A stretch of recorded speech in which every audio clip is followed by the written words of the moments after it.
So, dear family, we have a situation in Mali, okay? The JNIM terrorist sects have taken a massive amount of casualty in recent time.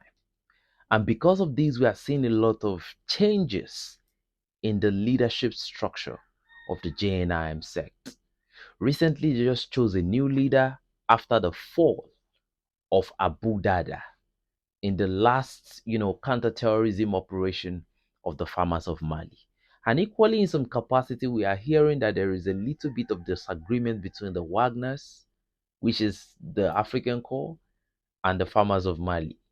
But we hope they can resolve that within the shortest period of time, because united we stand, divided we fall. I think this is the time where everybody has to be united.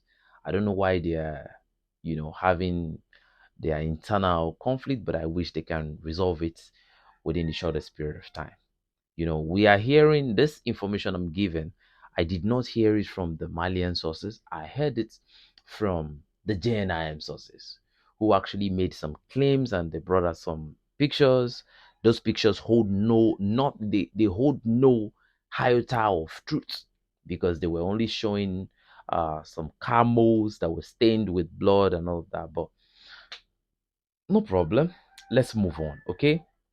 So recently, after this recent defeat of the JNIM in Mali, right? There is no denying that they took a massive amount of defeat. They initially entered Mali secretly, you know, stealing something, some equipment, stealing some bikes, robbing civilians before the whole clash started and they started recording that massive casualty. Okay. The JNIM now is coming out to say that the Malian success would not have happened without an inside information from Senegal.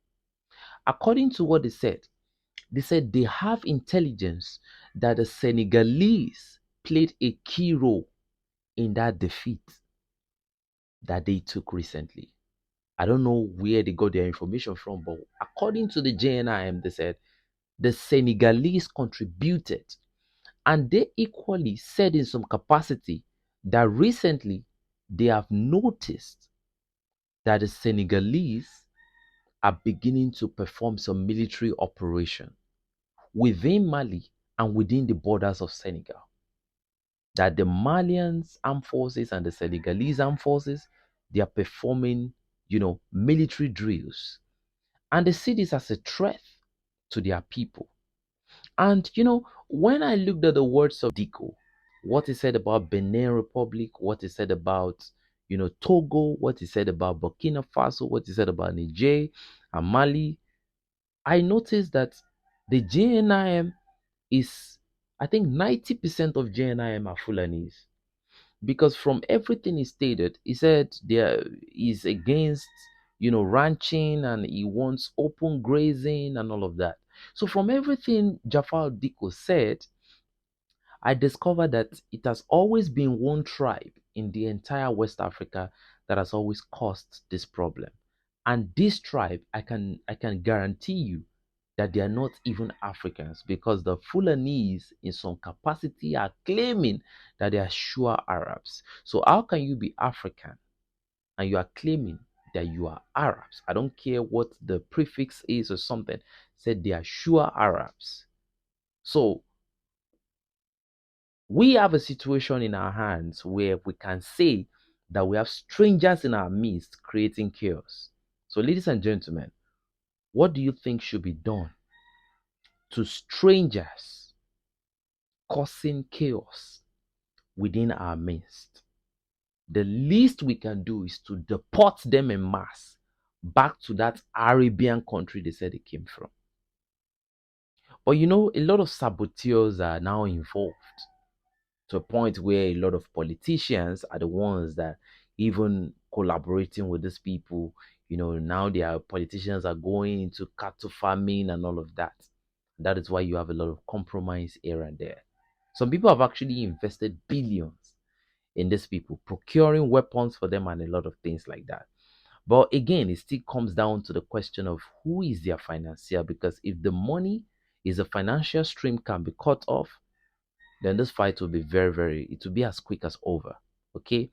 But I do know clearly that France is supporting financially, and in terms of information, in terms of intelligence, France is supporting. Because in the last attack that Mali had, where they defeated and inflicted a lot of losses on the JNIM, the first person that spoke in support of the JNIM was Nicolas Normand, the former French diplomat to Mali, the French ambassador to Mali. So, you know, it just shows you who the real players in this whole instability going on in Africa, who the real players are. Okay. So, according to what the JNIM now said, they said anytime the spot the Senegalese armed forces now, that the Senegalese armed forces are now legitimate targets for the JNIM. Funny enough, I think the Senegalese should have even been involved in this war for a long time. Okay? We are fighting one cause.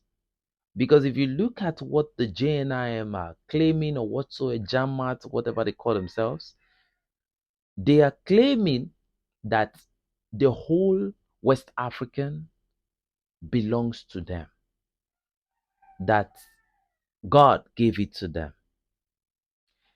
Somebody told me today that these people are like the Jews, but well, that's down to their belief and all of that.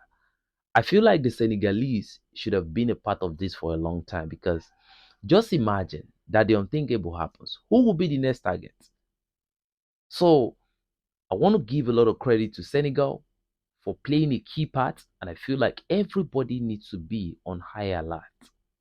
So that means now that they cannot run into Senegal.